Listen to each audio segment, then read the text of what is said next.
رسول اللہ صلی اللہ علیہ وآلہ وسلم نے فرمایا کہ 4 عادتیں ایسی ہیں جس میں ہوں وہ خالص منافق ہے، اور ان 4 میں سے جس میں ایک بھی ہو وہ بھی منافق ہے، اور وہ 4 یہ ہے: جب بات کرے تو جھوٹ بولے، جب وعدہ کرے تو وعدہ خلافی کرے، اور جب اس کو امین بنایا جائے تو خیانت کرے،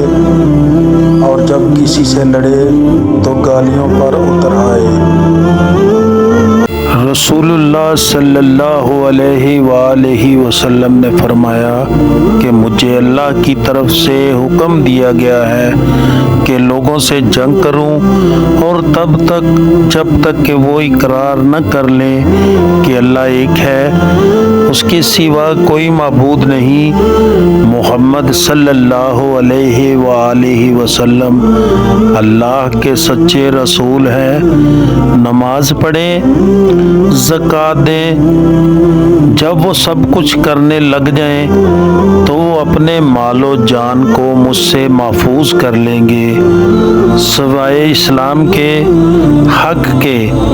رہا ان کے دل کا حال تو اس کا حساب اللہ کے ذمے ہے۔